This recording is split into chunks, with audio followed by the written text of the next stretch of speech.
Welcome to Just Smash Dash, episode 3. Today I figured with Black Friday and Thanksgiving having just passed, it would be a fun time to kind of walk down memory lane of Black Friday's past. Black Friday was a very important, integral thing for me building my collection when I was in high school. It was kind of that precursor to Christmas where I would go out and buy a lot of my Christmas gifts. And take advantage of the sales that, Best Buy and Target and Walmart would have. And of course now they don't sell movies anymore. So they don't have those sales anymore. So it's a nostalgic time for me because of that. I'm kind of reminded of my formative years when I was buying movies really regularly and in stores. Alright, so first up we have from Black Friday 2014, I believe, Superbad. So this is a steelbook, Superbad steelbook, and this was essentially from a line called Pop Art Collection, which Sony did.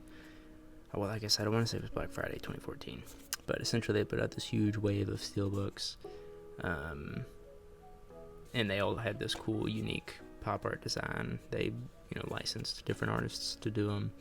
So there was like 10 or 15 steelbooks out at once, all on Black Friday, and they were super cool. And I tried to buy as many of them as I can, but it was extra cool that Superbad was one of them, because comedies didn't really get steelbooks. It was mostly like franchise movies, things like that. I guess because it was a more expensive case, so they wanted them to be like surefire hits. A lot of these pop art movies were movies you wouldn't expect to have gotten them. So there's a few comedies in here. But so yeah, Superbad, which, I think this movie came out in 2007, and I was 9 years old, and I watched it that Christmas, because we got it from my dad for Christmas, and I remember watching it, and not understanding it, and because of that, I did not think it was funny. It wasn't until I was probably like 11 or 12 that I actually thought it was funny and started to understand a bit more of it. Still not too much of it, but... Oh, no way. Okay. Alright, here we go. So this will be Project Pop Art. That's what it was called.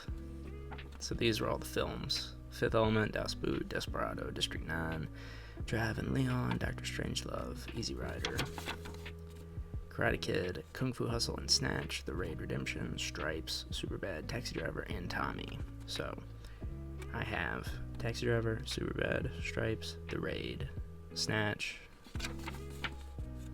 Fifth Element, District 9, Drivin' Leon, and Dr. Strangelove. Not all of those were purchased that Black Friday, but a lot of them were. And I've actually got more to show you, so I didn't know this was in there. So that was kind of a spoiler in some ways. But they were kind of basic, just blank on the inside. But I prefer this to the just like metal, silver metal color. Disc art, which I'm a fan of. The extended edition and the bonus disc. So yeah, Superbad's classic. Might have been the first movie I saw Emma Stone in.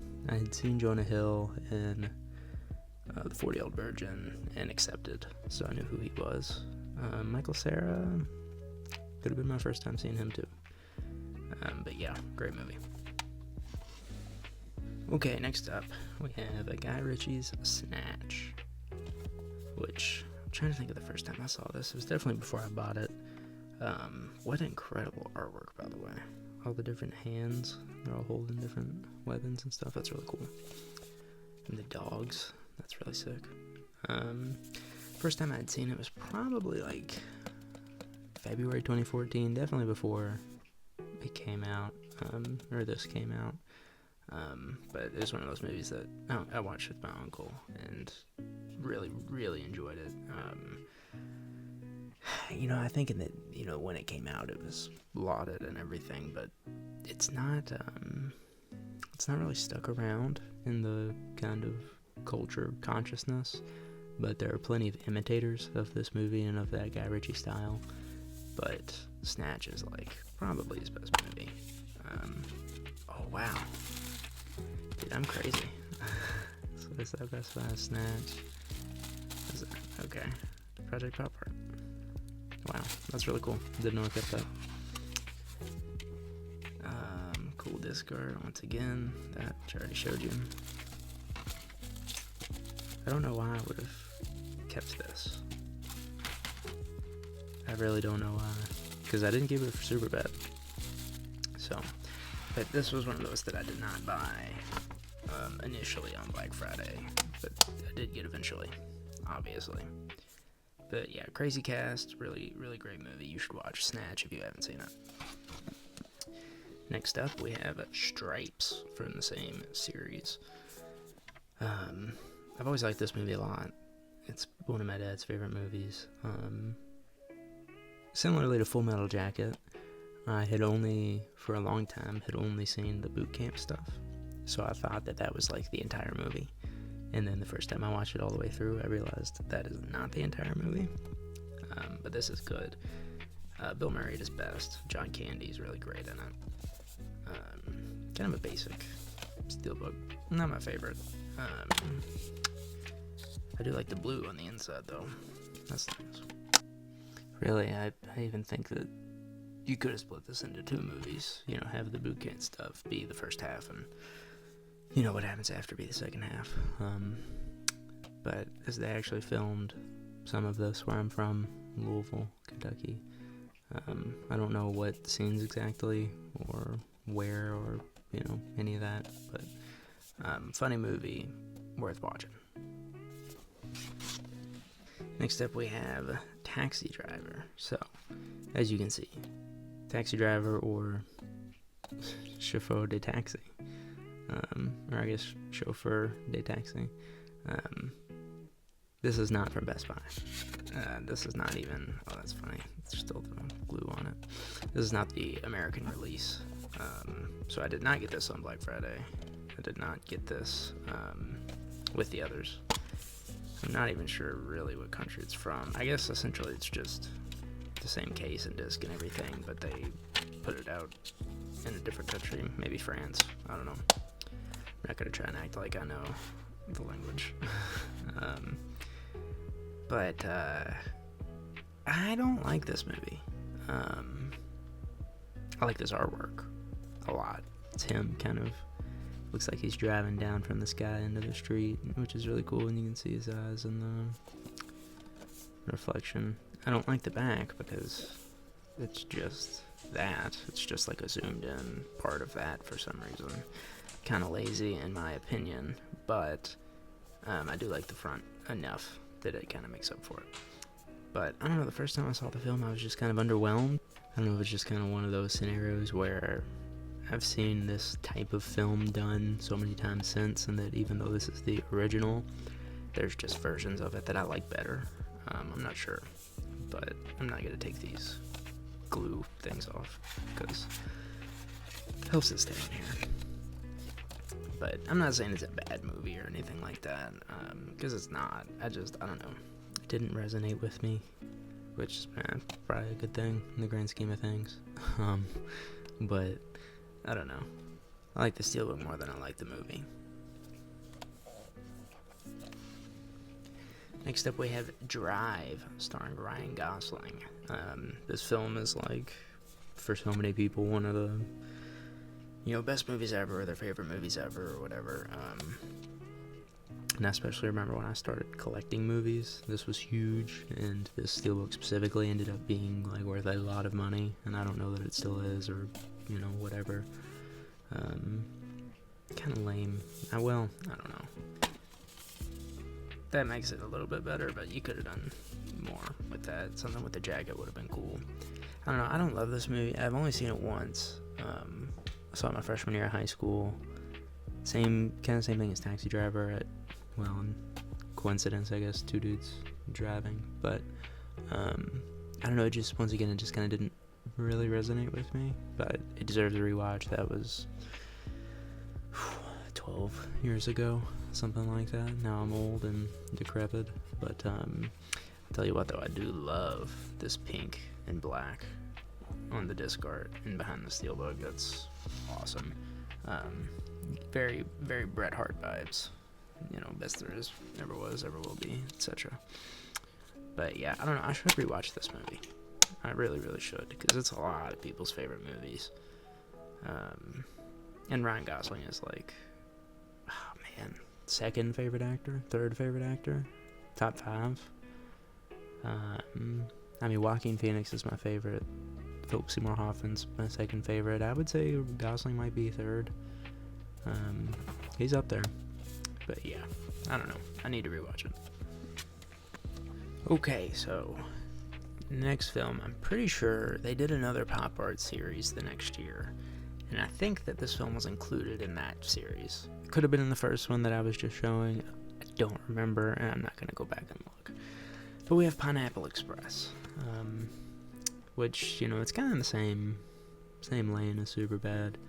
Definitely that era. It took me a long time to like Pineapple Express. I don't know why. I think because a lot of the 2000s comedies that I grew up on, like Wedding Crashers, Anchorman, 40-Year-Old Virgin, Austin Powers, Super Troopers, this one's a lot darker than those were. Same thing with Superbad. So I don't know, I don't think it worked for me, but as an adult I find it a lot funnier than I did as a kid. Definitely stupid, but it's kind of like that classic Seth Rogen, James Franco, type thing. And we definitely don't get movies like that anymore. I mean, we really don't get comedies anymore for whatever reason. But yeah, that's kind of weak background art. Although looks like I got a misprint. I just noticed that. Weird. The cover's kind of neat. Oh no, it's not a misprint because it's on that too. Okay, I feel better about that then. I do like this cover though. Not the color scheme that I would have picked for the movie though, or pictured for the movie. But on the inside here, we've just got the disc, which isn't too inspiring. And then just kind of plain blue on the inside. Nothing too special or interesting about this one, but it is a cool design. So next up we jump to Black Friday. I want to say 2015. It was when I was a senior in high school. I want to say it was 2015. But that is the year of the James Bond films. Now I have to say, this Spectre was not a Black Friday film. But these three were. So essentially that year, the version of pop art that year was all James Bond films. And I had never seen a James Bond film when they came out, or like when these steelbooks had come out. But I had watched Casino Royale and loved it. And then I was like, okay, well, I'll just get all the other Daniel Craig movies, and I'm sure I'll like them too. And I was wrong. But we'll get into that. So first we have Casino Royale, which, in my opinion, is the best James Bond film. I think I've seen 10 Bond movies. The 5 Daniel Craig films, and then 5 random ones. This is the best one, to me. It's the first Daniel Craig one. I think the opening's amazing. Mads Mikkelsen is the villain. I think his name is the Chief, something like that. It's great. I love the casino stuff and the poker stuff, the gambling. I think it's so interesting as the actual gunplay stuff. But these steelbooks are cool because they're all inspired by the opening intro. Wow, yeah, the steelbook's awesome. And then the inside, I think on the inside they all look the same-ish. It's just the 007 logo on them, but we'll see. Disc art, kind of lame, but it is what it is. But yeah, Casino Royale, definitely my favorite Bond film, the best one that I've seen. Next up we have the sequel, Quantum of Solace, which is the worst Bond film that I've ever seen. I know that the writer's strike of 2007, I think it was, really hurt this film. They had to just get a script in before the strike, and it wasn't the best version of it, I guess. But I did not watch this shortly after Casino Royale. I think it took me 2 years to watch this after that. And yeah, I thought it was bad. Thought it was extremely boring. Kind of lame. Not unlike the Steelbook. I don't know, it's just kind of plain. I know it's inspired by the opening intro, so maybe they didn't have much to work with. I don't even really remember it, to be honest with you. Inside is lame, too. But yeah, I don't know. It's okay. I like the colors a lot. I like the front a lot, honestly. It's just the back that's kind of lame. I like the way it turns from black to blue to gold. That's neat. But yeah, this one, I don't know, man. It just kind of sucks. So third in the franchise, Skyfall, which most people would probably consider the best Bond movie, or at least of the Daniel Craig Bond movies. Best Bond song with Adele. Big Adele fan, always will be. It's not, I don't think it's the best. I do still think Casino Royale is the best.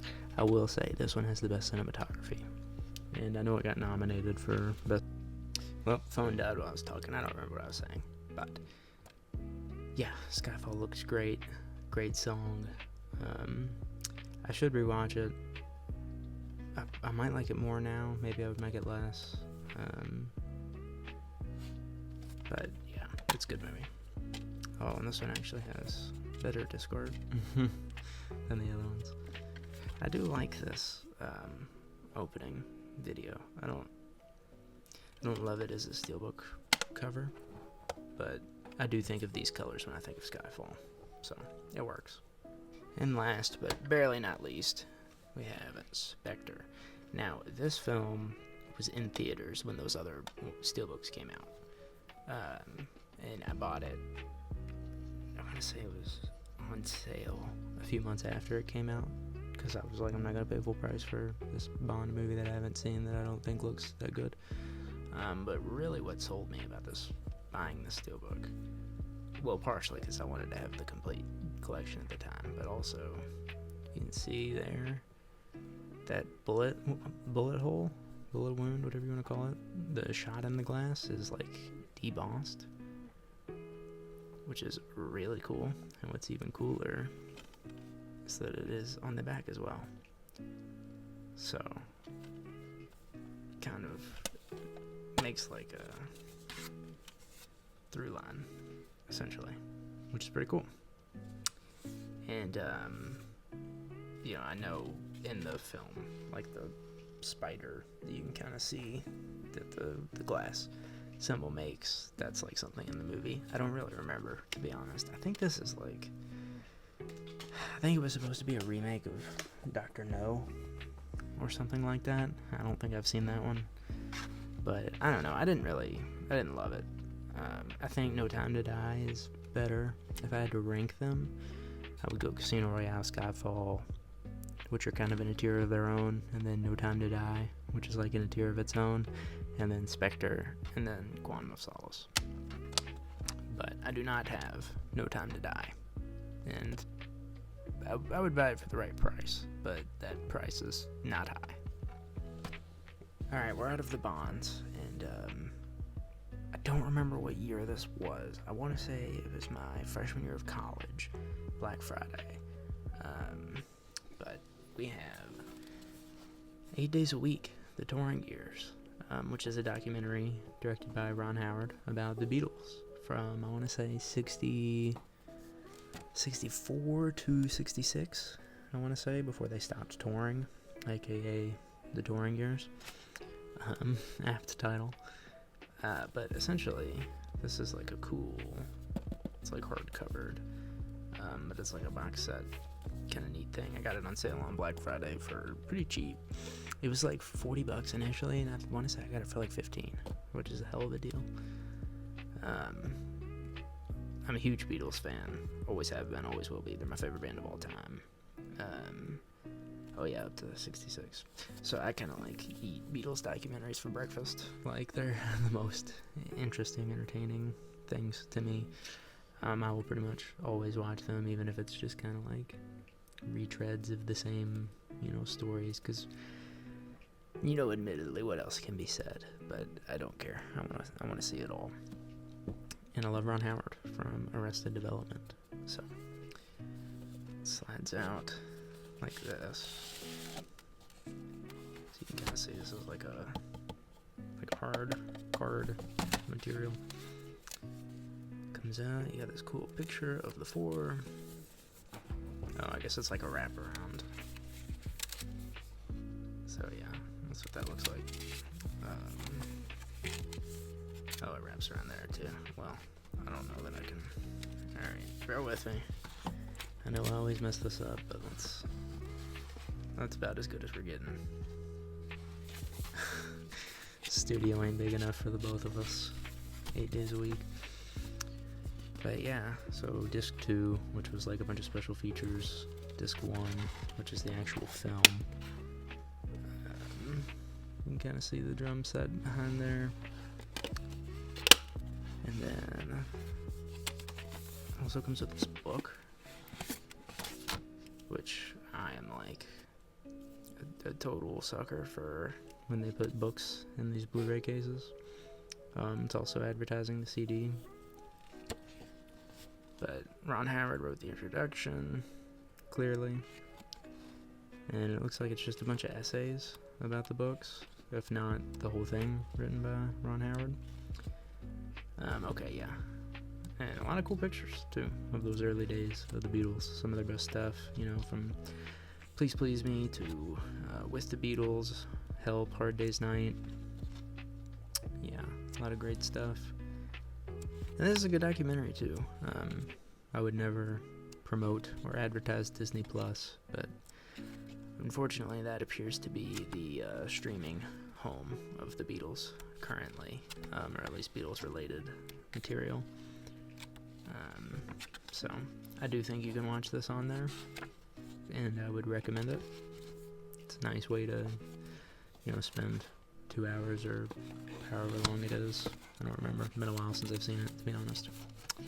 But it is a good documentary, and I'm glad to own the set. Who knows how much it goes for now. Either, my guess is a lot or a little. But I'm not going to look it up. I will continue to live in ignorance, like most of the world. Okay, last up, one of the more sentimental things that I own is Weeds, the complete collection. So Weeds, for those that don't know, and that's probably a good amount of people because it hasn't been on air for 13 years or so now. It was a show on Showtime, started around 2004, went to 2012, I think. It's a comedy show.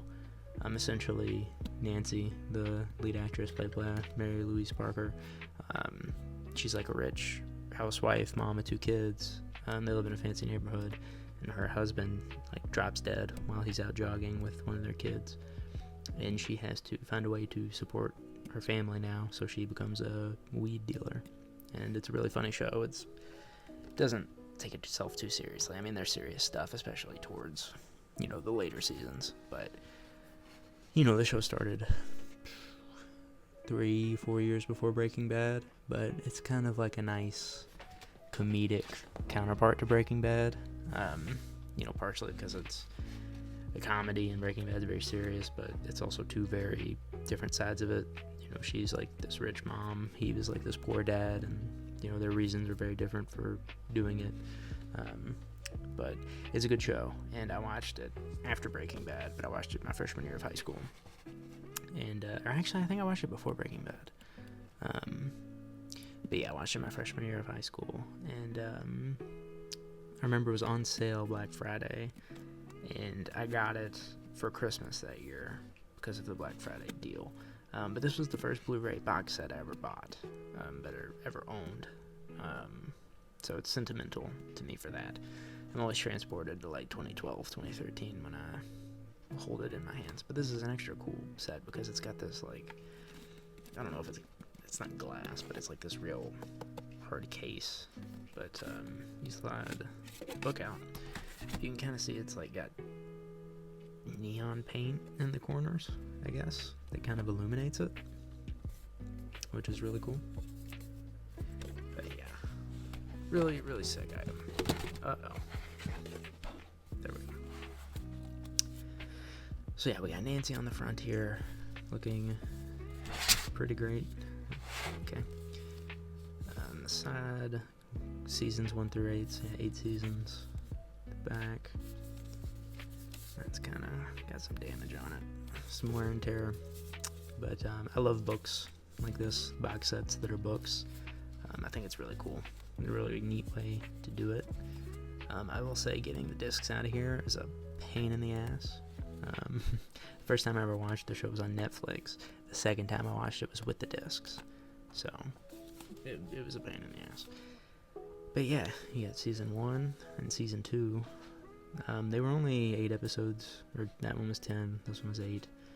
MILF money, that's funny.